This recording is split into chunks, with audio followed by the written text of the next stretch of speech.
তুমি একটা পিচ্চি মেয়ে, তুমি বিয়ের কি বুঝবে? আমার সকল কাজ কি তুমি পারবে? তোমার তো বিয়ের বয়স হয়নি, তাও তুমি বিয়ে করতে পাগল হয়ে গেছো কেন? পিচ্চি মেয়েটি তখন বলল, আপনার স্ত্রীর থাইকা আমি বেশি পারব। আপনার কতটুকু ক্ষমতা আছে আমার তা দেখার আছে। আমি পিচ্চি মেয়ের মুখে এরকম কথা শুনে অবাক হয়ে গেলাম। একটা বাচ্চা মেয়ে বলে কি? মেয়েটা আরও বলল, আপনি আমায় বিয়ে করে দেখেন আমি কি করি।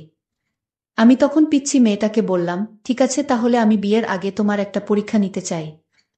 যদি পাশ করো তাহলে আমি তোমায় বিয়ে করব। মেয়েটা বলল, আপনার যে কোনো পরীক্ষায় আমি পাশ করতে পারব। তারপর আমি পিচ্চি মেয়েটাকে নিয়ে হোটেলে গেলাম। পিচ্চি মেয়েটা রাতে আমার সাথে। আমার তো বিশ্বাস হচ্ছে না। কি করে সম্ভব এই বাচ্চা মেয়ের ধারা? বাকি ঘটনাটি গল্পতেই বলছি। 2 দিনের ছুটিতে বাসায় এসে হতভম্ব হয়ে বসে আছি আমি। যাকে খালাতো বোন কম নিজের বোন বলে জেনে এসেছি ছোটবেলা থেকে, সেই পিচ্চি হিমার সাথে আমার মা আমার বিয়ে ঠিক করেছে। আর বলেছে বিয়ে না করলে সে নাকি মরে যাবে। ও আচ্ছা, আমার পরিচয়টা দেই। আমি মানিক, বিসিএস এ প্রশাসন ক্যাডারের সহকারী কমিশনার পদের সেই 323 জনের মধ্যে একজন।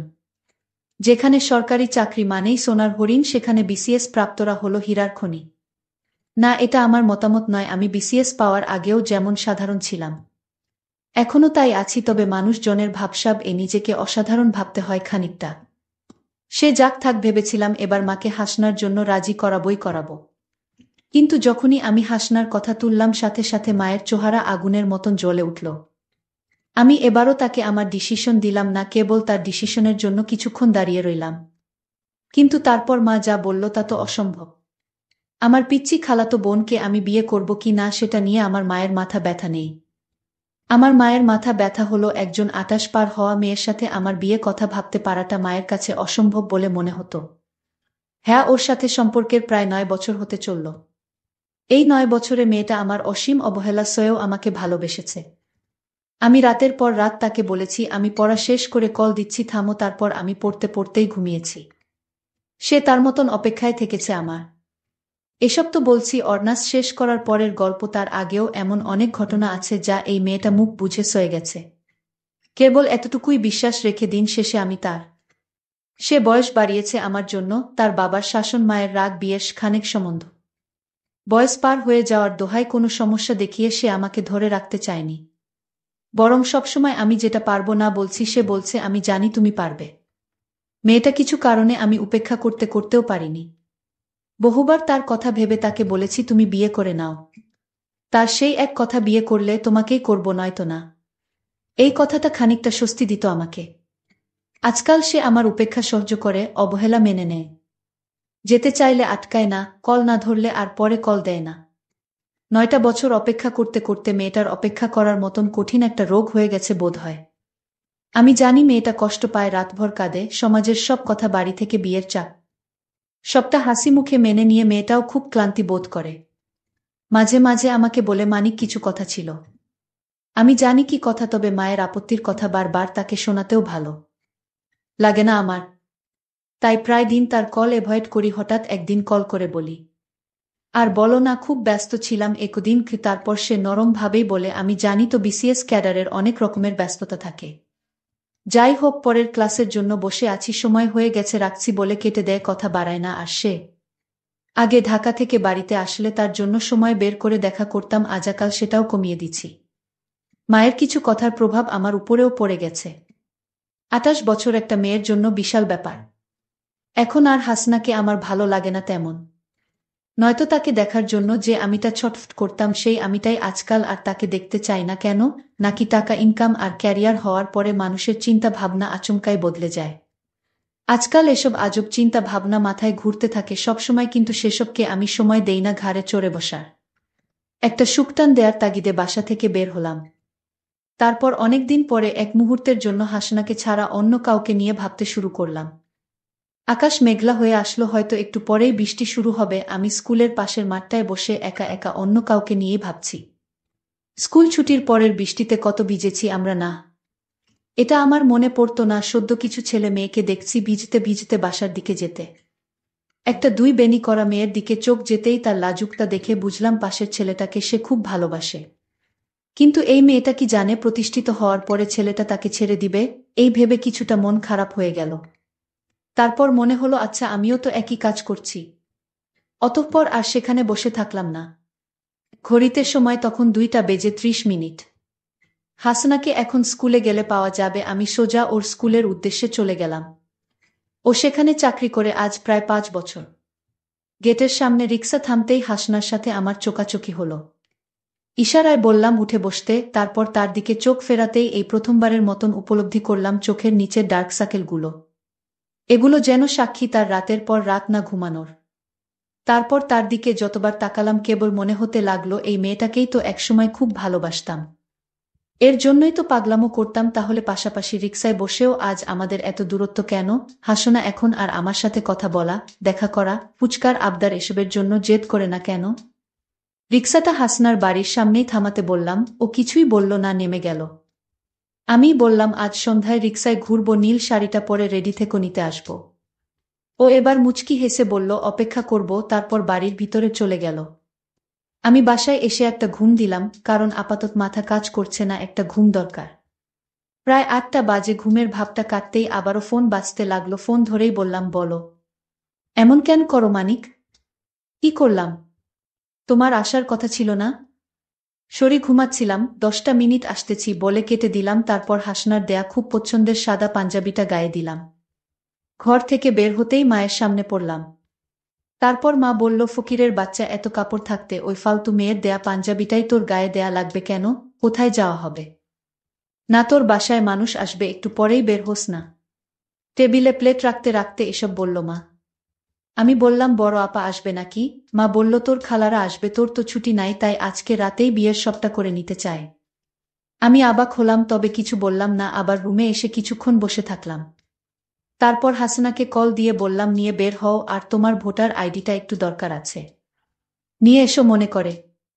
ও বিশেষ কিছু জানতে চাইল না, বলল আচ্ছা। তারপর আমি এখন ওকে নিয়ে কাজী অফিসে বসে আছি। কাগজপাতি ঠিক হলেই আমরা বিয়ে করব। হাসনার চোখে হীরের চেয়ে বেশি ঝলকানি, আজ যেন ওকে একটু বেশিই সুন্দর লাগছে। একদম হুরদের চেয়েও বেশি সুন্দরী। বিয়ে পাত চুকিয়ে আমি হাসনাকে নিয়ে বাড়ি ফিরলাম। দরজায় দাঁড়াতেই সবাই আমাদের দেখে হতরম্ব। মা ওকে দেখেই যা নয় তা বলা শুরু করে দিল। বড় আপা এগিয়ে এসে হাসনাকে বাড়ির ভিতরে সোফায় নিয়ে বসালো। তারপর বলল, এতদিনে একটা কাজের কাজ করেছিস ভাই। মা আপার কথায় অগ্নিমূর্তির ন্যায় বিগড়ে গেল। তারপর আবারও হাসনাকে বকতে লাগলো। তখন আমি বলা শুরু করলাম, মা এই যে তোমার বড় মেয়ে, তার বয়স কত করে বিয়ে দিয়েছিলে যেন? 27, তাও নাকি আপা তোমার কাছে ছোটই ছিল? পাড়া প্রতিবেশী কিছু বললে তার উপরেও ঝাঁপিয়ে পড়তে না করনি, অথচ আপার কত কত সম্বন্ধ ফিরে গেছে, মনে আছে তোমার? তবুও তুমি বলতে আমার মেয়ে এখনো বুড়ি হয়নি, ওর আরো ভালো ঘরে বিয়ে দিব। তারপর একদিন আপার বিয়ে হয়ে গেল। তখনও তোমাকে বলতে শুনতাম মেয়েটাকে আরো কিছু দিন রাখতে পারতাম। তোমার মেয়ে 28-এও তোমার কাছে খুকি ছিল, অথচ কথাটা যখন তোমার ছেলের ঘাড়ে এসে পড়ল, তখন অন্যের মেয়েটা বুড়ি। আজকে যদি আমি ভালো পজিশনে না থাকতাম, ভালো টাকা স্যালারি না পেতাম, তখনও কি তোমার মতবাদ এমনই থাকতো? কই, আজ থেকে 5 বছর আগে যখন ওকে তোমার সাথে পরিচয় করিয়ে দিলাম, তখন তো তুমিই ওকে বলেছিলে এমন চাঁদ মুখকে কেউ পছন্দ না করে থাকতে পারে। তাহলে আজকেন সেই পছন্দের মেয়েটাকে তোমার কাছে বুড়ি অসুন্দর লাগে? সেই মুখেই আজ কেন বয়সের ছাপ পড়ছে বলে লাগে? কারণ আজ তোমার ছেলে প্রতিষ্ঠিত, নাকি তুমি কয়েক হাজার টাকার মুখ বেশি দেখছো বলে? বেশি কিছু চাইনি মা, মেয়েটা আমার জন্য অনেক কিছু খুইয়েছে। একজন মেয়ের বিয়ের বয়স 18 পেরোতেই হয়ে যায়, সেখানে মেয়েটা আমার এত অবহেলা অবজ্ঞা উপেক্ষা সয়েও থেকে গেছে। শুধু আমার নয়, তোমার মতন অনেকের কাছেই তাকে এসব শুনতে হয়েছে, এমনকি সেই তালিকায় তার পরিবারও রয়ে যায়। ওকে আমার জন্য মেনে নিও না মা, মন থেকে মেনে নাও, নয়তো এই সাংসারিক আগুনে আমরা সবাই পুড়ে যাব। মেয়েটা অনেক স্বপ্ন নিয়ে ঘর ছেড়েছে মা, মেনে নাও বলে পায়ে বসে গেলাম। আমার দেখাদেখি হাসনাও এসে মায়ের পায়ের কাছে বসে পড়ল। মা কিছুক্ষণ চুপচাপ দাঁড়িয়ে থেকে আপাকে বলল খালাদের খাইয়ে দিতে, তারপর সে তার রুমে চলে গেল। আমরা আরও কিছুক্ষণ ওভাবেই বসে থেকে নিজেদের দিকে হতবাক হয়ে তাকিয়ে রইলাম। প্রায় 6 মাস কেটে গেছে বিয়ের, এখন আর আমি হাসনাকে অবহেলা করি না। হাসনা আবারও আগের মতন বকবকিয়ে দিনভরের গল্প শোনায়। মা কি বলল কি করল, আমি প্রায় বলি ঢাকায় আসো সংসার করি, তার এক কথা আমার সংসার ফেলে যাওয়ার জো আছে। মা একটু 19-20 হলেই হাসনা, মা কই গেলি বলে বাড়ি মাথায় তুলে রাখে। তেলচুন পান সব কিছুতেই আমি তাহলে বলো এমন সংসার ছেড়ে কোথাও যাওয়া যায়? আমি কেবল হাসি আর ভাবি এই মেয়েটাকে ঠকালে আমি যে নিজেই ঠকে যেতাম। তার কিছুদিন পর আমার খালা বাড়িতে এসে জোরে জোরে চিল্লাতে লাগলো আর বলতে লাগলো, আমার মেয়ের সাথে বিয়ের কথা ছিল, আর আজ তোমার ছেলে একটা বুড়ি মেয়েকে বিয়ে করে এনেছে। আমি কিছুতেই মেনে নিতে পারি না। আমার মেয়ে কি কম সুন্দর নাকি? এবার লেখাপড়ায় 2 পয়েন্ট পাইছে। হয়তো তার বয়স কম দেখায়, বাচ্চা মেয়ে তো কি হয়েছে? এর চাইতো কম বয়সী মেয়েরা কি সংসার করতেছে না? খালার মুখে এরকম কথা শুনে আমি অবাক হয়ে গেছি। আমার মাকে বলছে, তুই বোন হয়ে আমার সাথে এরকম বেইমানি করতে পারলি? মা বলল, আমি তো বেইমানি করিনি। আমার ছেলে ভালোবেসে বিয়ে করেছে। আমার ছেলের পছন্দের বাহিরে তো আমি কিছু সিদ্ধান্ত নিতে পারি না। খালা বলল, তাহলে আগে কেন কথা দিয়েছিলে? এখন তো আমার মেয়ে দানাপানি ছেড়ে মরতে বসেছে। মা বলল, এখন আর কি করার আছে আমার বলতো? তোর মেয়েকে বুঝা। খালা বলল, আমার মেয়ের যদি কিছু হয় তাহলে আমি কিন্তু মা ছেলে কাউকে ছাড়ব না। খালার মুখে এরকম কথা শুনে আমি একটু চিন্তায় পড়ে গেলাম। আমি জানি খালা এখন আমার বড় চাকরি হয়েছে তো, তাই আর লোকটাকে সামলাতে পারছে না। আমি এসব ভাবতে লাগলাম। আমার মাকে বললাম, মা তুমি কিছু চিন্তা করো না। তোমার বোনের পিচ্ছি মেয়েকে আমি সব বুঝিয়ে বলবো। আমি আশা করছি সব ঠিক হয়ে যাবে। মা বলল, তাই যেন হয় বাবা। মেয়েটা যদি কিছু করে বসে তাহলে তো তোর উপর ঝামেলা হতে পারে। আমি বললাম, মা এ নিয়ে তুমি কোনো চিন্তা করো না। কিভাবে কি করতে হয় আমার সব জানা আছে। তারপর একদিন খালার পিচ্ছি মেয়েটা হঠাৎ আমাদের বাড়িতে আসলো। আমি তাকে বললাম, আসো তুমি আমার ঘরে আসো। পিচ্ছি মেয়েটা আমার রুমে আসলো। আমি তাকে বসতে বললাম, দেখলাম মেয়েটা কাঁদছে। আমি বললাম, এই মেয়ে তুমি কাঁদছো কেন? মেয়েটা বলল, আমি আপনাকে ভালোবাসি তাই। আমি বললাম, তোমার কি ভালোবাসার বয়স হয়েছে? আর তোমার বিয়ের বয়স হয়নি। এখনই বিয়ের জন্য এত পাগল হয়েছ কেন? পিচ্ছি মেয়েটা বলল, আপনার স্ত্রীর চাইতে আমি আপনাকে বেশি সময় দিতে পারবো। আমার বয়স কম হলেও বিয়ের সকল কার্যক্রম চালিয়ে যেতে পারবো। আমি তো এই পিচ্ছি মেয়ের কথা শুনে অবাক হয়ে গেলাম। ছোট একটা মেয়ে বলে কি? তার মাথায় তামায়ে কি ভূত চাপিয়ে দিচ্ছে নাকি? আমি তখন পিচ্ছি মেয়েটাকে বললাম, আচ্ছা ঠিক আছে, তুমি কিছুদিন অপেক্ষা করো, আমি তোমায় বিয়ে করব। তুমি হবে আমার দ্বিতীয় স্ত্রী, এতে কি তোমার আপত্তি আছে? পিচ্ছি মেয়েটি বলল, আমি শুধু আপনাকে চাই। বিয়ের 1 মাস পর আমায় বিদায় দিয়ে দিয়েন। তাও আমাকে বিয়ে করুন, নইলে আপনাকে ছাড়া আমি বাঁচতে পারবো না। পিচ্ছি মেয়ে এসব কি বলে 1 মাস পর চলে যাবে? তাও তাকে বিয়ে করতে হবে? আমি তো কিছুই বুঝতেছি না। মেয়েটির মাথায় কি সমস্যা আছে নাকি?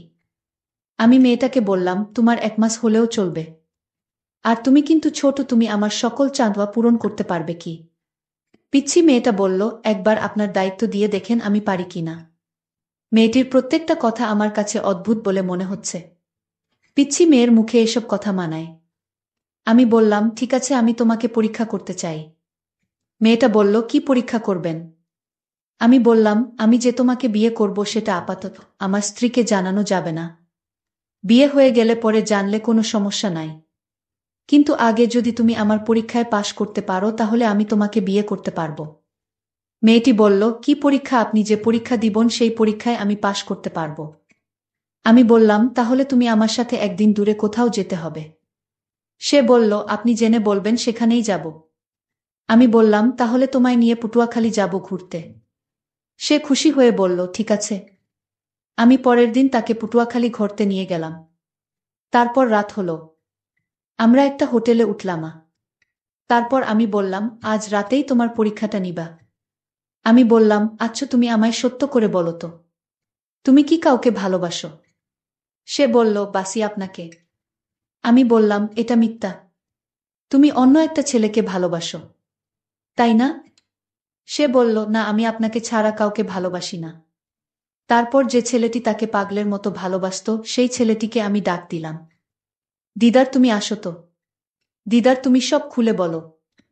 দিদার বলল, স্যার, আপনার খালাতো বোন আমায় পাগলের মতো ভালোবাসতো, কিন্তু আপনার যখন বড় চাকরি হয়ে গেছে তখন আপনার খালা তাকে আপনার কাছে বিয়ে দিতে চায়। আপনার খালা বলল, দরকার হয় একদিনের জন্য ওকে বিয়ে কর, কারণ তার সম্পত্তির ভাগ আমি চাই। আপনার খালা একজন লোভী মানুষ। আমি তখন পিচ্ছি মেয়েটাকে বললাম, এসব কি বলেছে ছেলেটি? পিচ্ছি মেয়েটি বলল, আমার কোনো দোষ নাই, সকল দোষ আমার মায়ের। কারণ আমি মায়ের পরামর্শে আমি আপনার সাথে বিয়ের নাটক করতে বাধ্য হয়েছি। আপনি আমাকে ক্ষমা করে দেন। আমি পিচ্ছি মেয়েটাকে বললাম, আমি তোমায় মাফ করতে পারি, তবে আমি তোমাকে 2 বিঘা জমি তোমার নামে বিক্রি করে দিলাম। আর সেই টাকাটা দিয়ে তোমরা দুজন বিয়ে করে সুখে থাকো। আমি বুঝি ভালো স্যার কি মর্ম। পিচ্ছি মেয়েটি বলল, আপনি আমাকে ক্ষমা করে দেন। বন্ধুরা, আজকের গল্পটি কেমন লাগলো তা অবশ্যই কমেন্ট করে জানাতে ভুলবেন না। আর এরকম নতুন গল্প পেতে আমাদের চ্যানেলটিকে সাবস্ক্রাইব করে পাশে থাকবেন। ধন্যবাদ।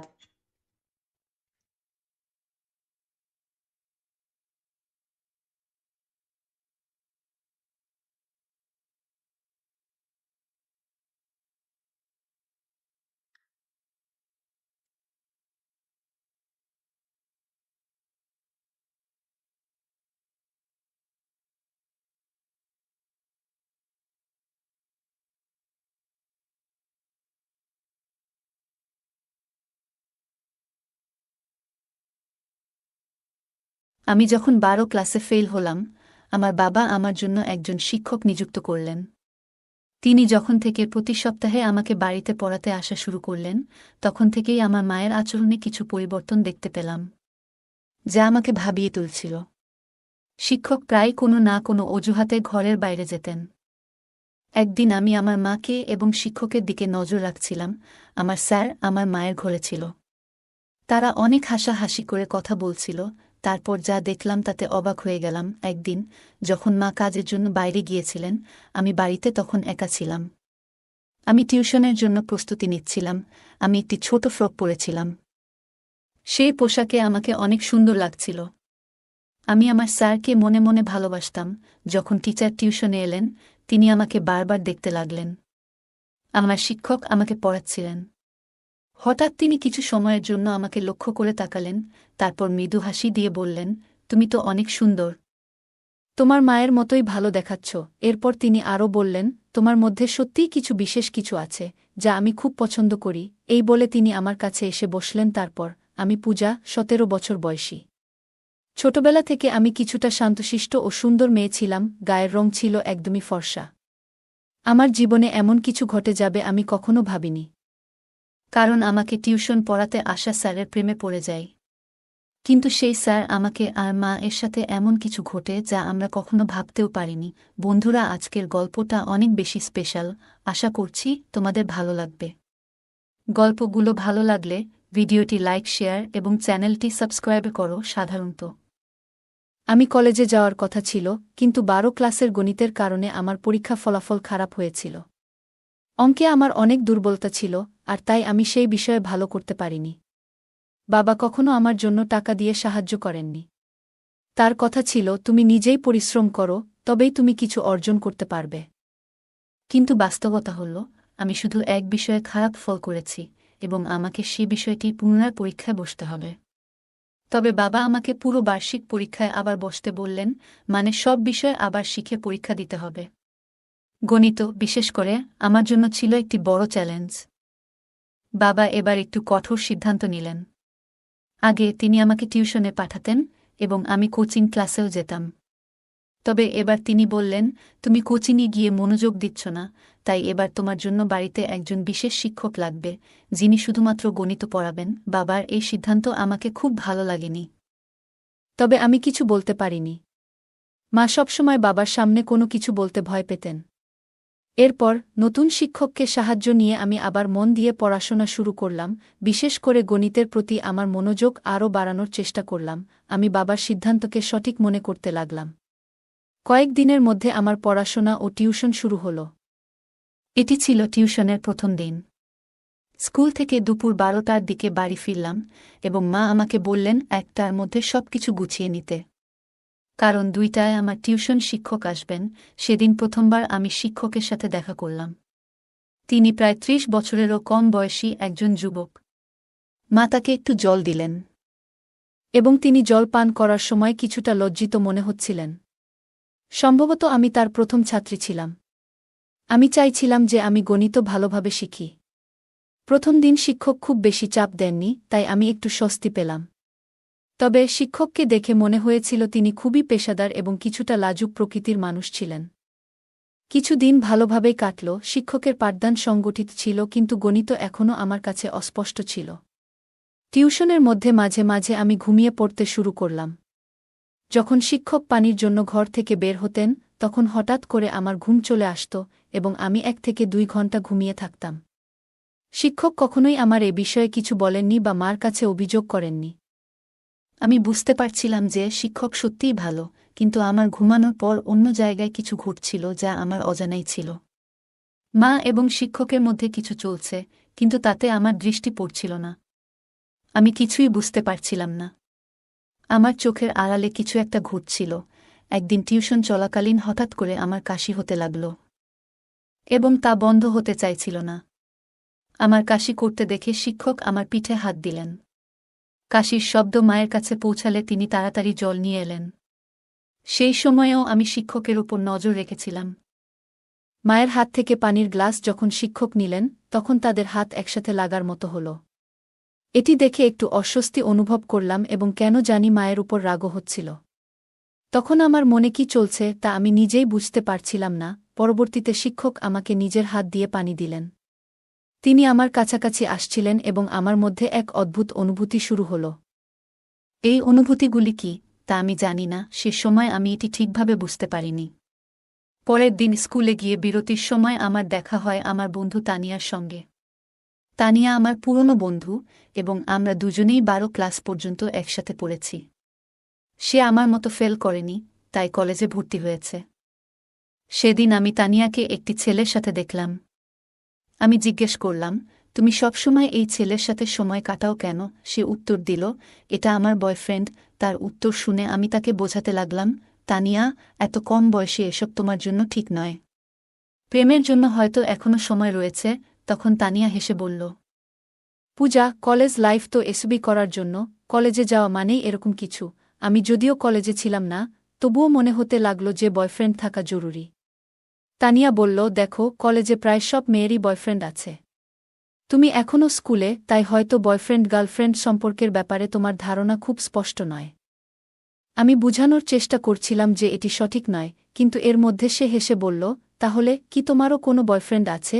তার এই প্রশ্নে কিছুটা বিব্রত হয়ে আমি বললাম, না। আমার কিছুটা ধীরতা দেখে তানিয়া বলল, পূজা, তুমি 12 ক্লাসে পড়ছ বটে, কিন্তু তা বলে তোমার বয়স তো আমার সমান। যদি তোমারও কারো সাথে বন্ধুত্ব করার ইচ্ছা থাকে, তাহলে মনে রাখবে, এটা শুধু কলেজের জন্য নয়।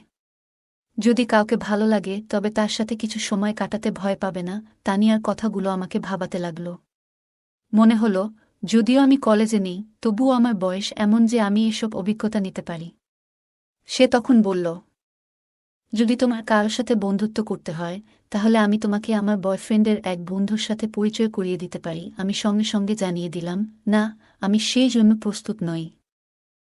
কারণ আমার বয়সের ছেলেদের প্রতি আমার বিশেষ আগ্রহ ছিল না।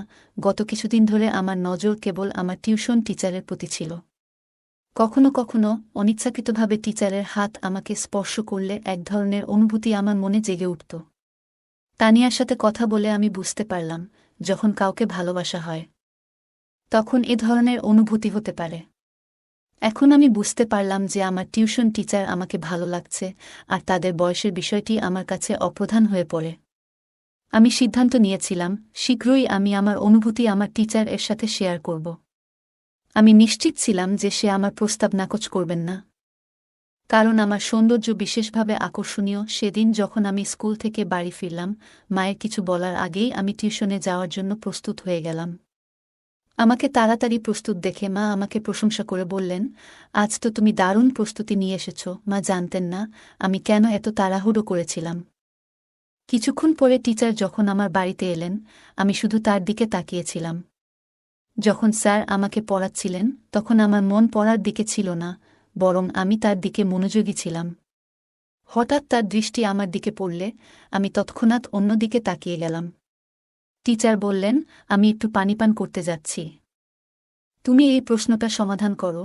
আমি মাথা নেড়ে সম্মতি জানালাম, কিন্তু আমার মন পড়ার উপর ছিল না, বরং আমার ক্রাশের দিকে। আমি তাকে মনে মনে ভালোবাসতে শুরু করছিলাম।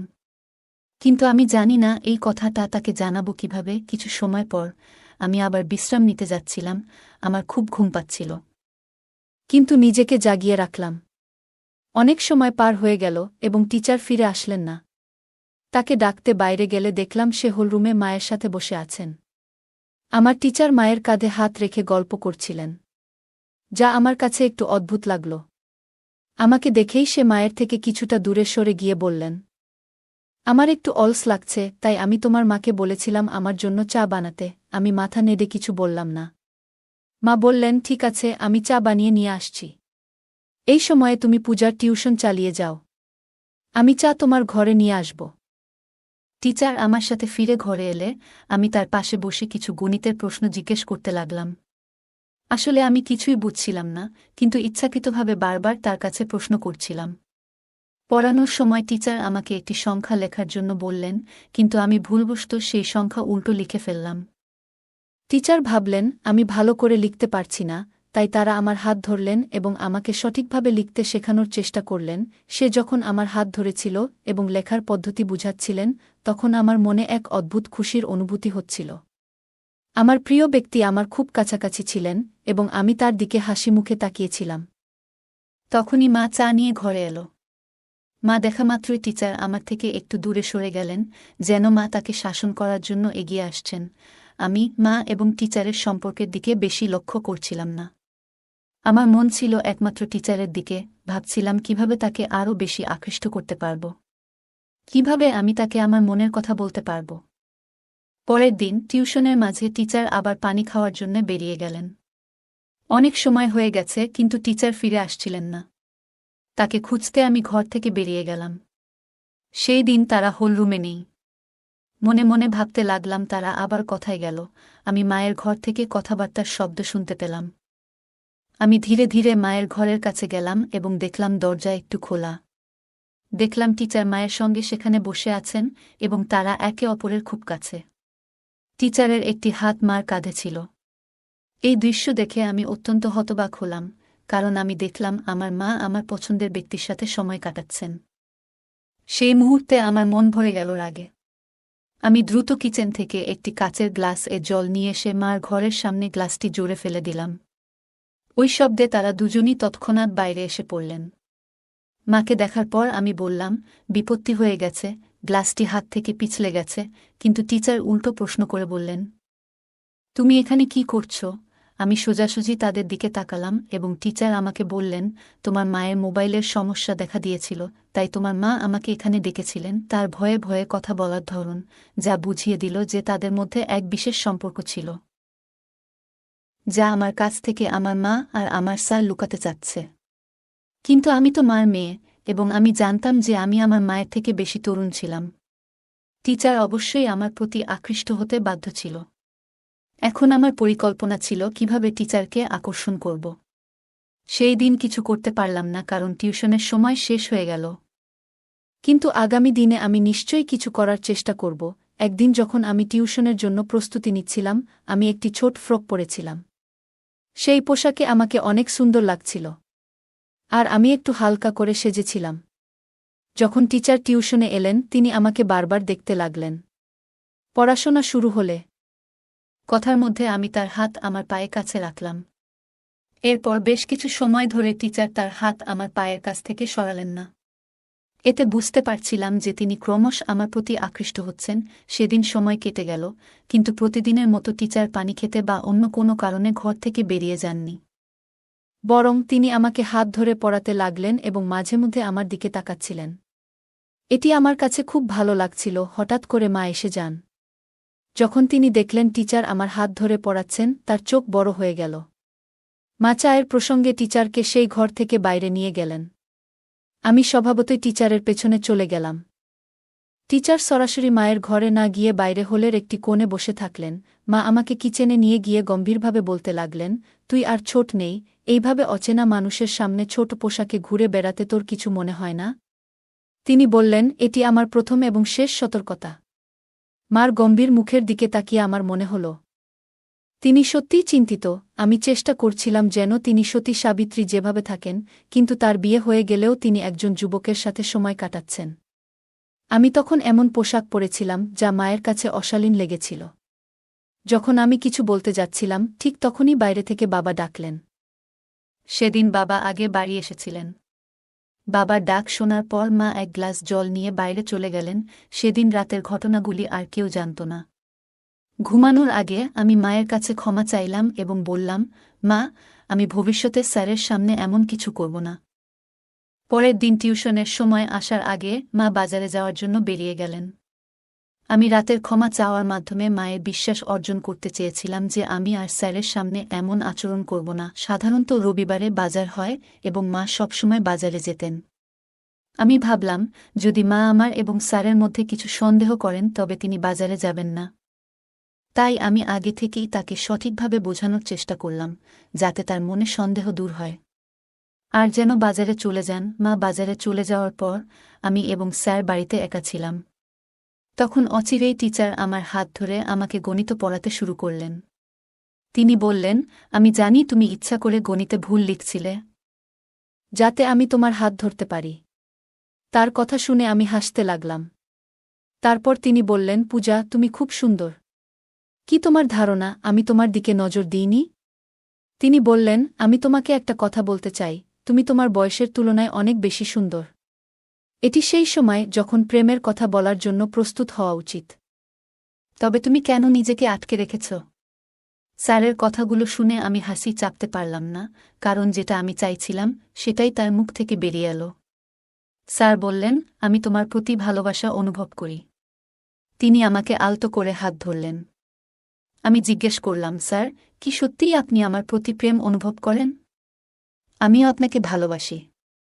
কিন্তু একটা প্রশ্ন আছে, আপনি কেন প্রতিদিন কোনো না কোনো বাহানা তৈরি করে মায়ের ঘরে যান? আপনাদের মধ্যে কি কোনো সম্পর্ক আছে?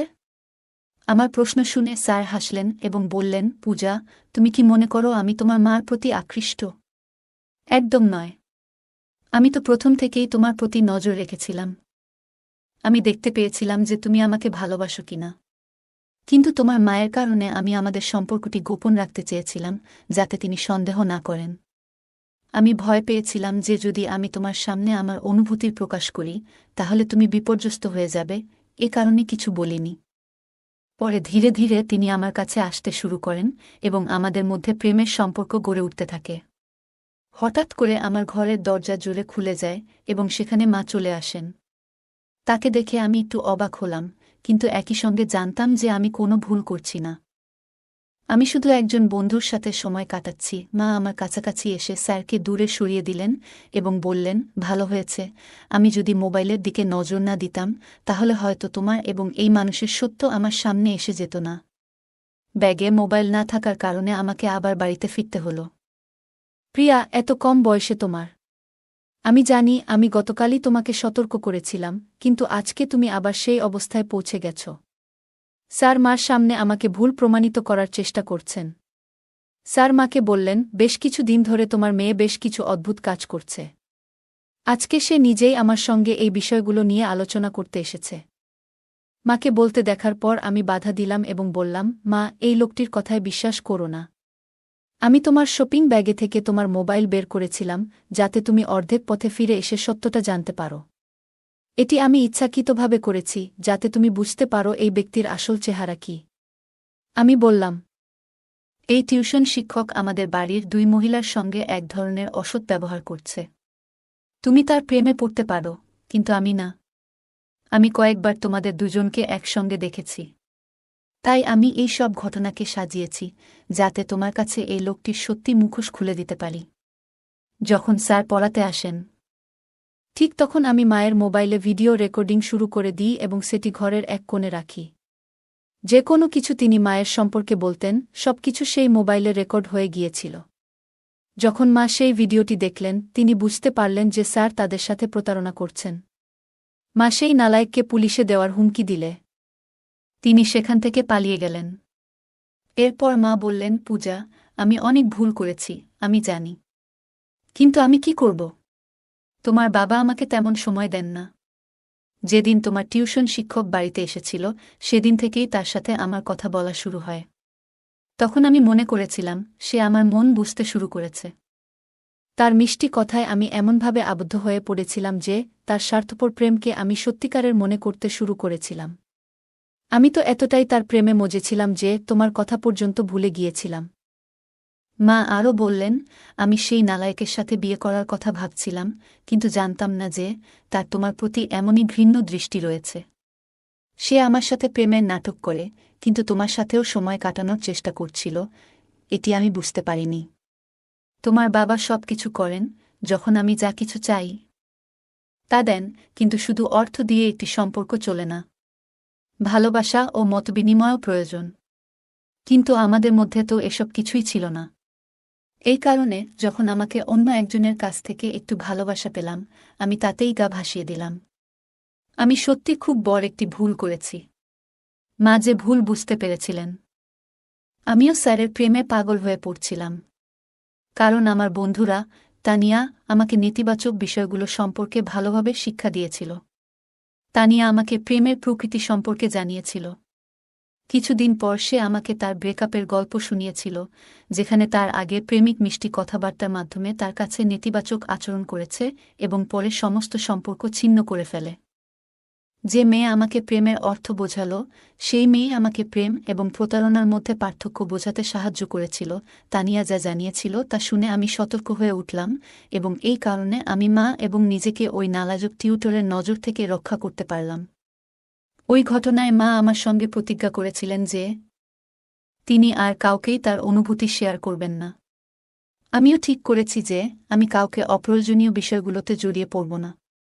আমি মনোযোগ দিয়ে পড়াশোনা করব এবং বাবার স্বপ্ন পূরণ করব। প্রিয় বন্ধুরা, এটা মনে রাখা জরুরি যে জীবনের একজন সঙ্গীর ভালোবাসা কেবল অর্থের উপর নির্ভর করে না। সময় মতো সঙ্গীকে সময় দেওয়া এবং তাদের অনুভূতিগুলো বোঝা জীবনের একটি মৌলিক প্রয়োজন। প্রত্যেক সঙ্গীকে এটি বুঝতে হবে, নইলে যদি হঠাৎ কোনো তৃতীয় ব্যক্তির সামনে আপনার অনুভূতি প্রকাশ করেন, তাহলে ওই ব্যক্তি এটি সুবর্ণ সুযোগ হিসেবে নিতে পারে। ভালোবাসা পাওয়ার জন্য কিছু কথা বলাটা গুরুত্বপূর্ণ, কিন্তু এটি কোনো যুদ্ধ নয়, বরং সঙ্গীর প্রতি সত্যিকারের ভালোবাসা। যে কোনো পরিস্থিতিতেই ভালোবাসা তাদের কাছেই প্রকাশ করতে হয়। জীবনে অনেক সময় আমরা সহজে মানুষের কথায় বিশ্বাস করে ফেলি, কিন্তু গুরুত্বপূর্ণ যে আমরা সব সময় সতর্ক থাকতে পারি। যে ব্যক্তি আমাদের খুব কাছে আসতে চায়, তার উদ্দেশ্য কি তা বোঝা অত্যন্ত জরুরি। ভালোবাসা শুধু মিষ্টি কথায় বা বাহ্যিক আচরণে নয়, বরং এটি ভিত্তি করে একে অপরের প্রতি বিশ্বাস, শ্রদ্ধা এবং আন্তরিকতার উপর। ভালোবাসা কখনো প্রতারণার মতো হতে পারে না, আর সম্পর্কের মধ্যে সৎ ও খোলামেলা থাকা উচিত। যে কোনো পরিস্থিতিতেই নিজের সম্মান এবং আত্মমর্যাদা রক্ষা করা অত্যন্ত গুরুত্বপূর্ণ। কখনো এমন কোনো পরিস্থিতি তৈরি হলে যেখানে আমাদের সম্মান বা নিরাপত্তা হুমকির মুখে পড়বে, তখন তা থেকে বের হয়ে আসতে হবে। এখানে স্যারের আচরণ ছিল প্রতারণামূলক, তবে মা প্রথমে তা বুঝতে পারেননি। গল্পটি আমাদের শেখায়, প্রেম এবং সম্পর্কের মধ্যে স্পষ্ট পার্থক্য থাকা উচিত। ভালোবাসা কখনো কারো দুর্বলতা বা অপব্যবহার করে না, তা একে অপরের সম্মান ও সহযোগিতায় ভিত্তি করে গড়ে ওঠে। কখনো যদি কোনো সম্পর্কের মধ্যে একপাক্ষিক বা একতরফা কিছু ঘটে, তবে সেটি প্রেম নয়, বরং প্রতারণা। গল্পের শেষে মা ও পূজা একসঙ্গে সিদ্ধান্ত নিয়েছিল যে তারা আর কাউকেই নিজেদের জীবনে সময় দিতে বা তাদের অনুভূতিতে জায়গা দিতে চাইবে না, যারা তাদের নিরাপত্তা বা মনের শান্তিকে ক্ষতিগ্রস্ত করতে পারে। এই সিদ্ধান্ত তাদের জীবনে ইতিবাচক পরিবর্তন আনতে সাহায্য করেছিল। নেতিবাচক পরিস্থিতি থেকেই মানুষ অনেক কিছু শিখে এবং তার থেকে উপযুক্ত সিদ্ধান্ত নিয়ে নিজেদের জীবনকে সুন্দর করে তুলতে পারে। বন্ধুরা, যদি এই গল্পটি ভালো লেগে থাকে, তাহলে দয়া করে ভিডিওটি লাইক করুন এবং আমাদের চ্যানেলটি সাবস্ক্রাইব করুন। পাশে থাকা বেল আইকনটি প্রেস করুন, যাতে করে আমরা যখনই নতুন ভিডিও আপলোড করি, তার নোটিফিকেশন সবার আগে আপনার কাছে পৌঁছে যায়। ধন্যবাদ। দেখা হবে আমাদের পরবর্তী ভিডিওতে।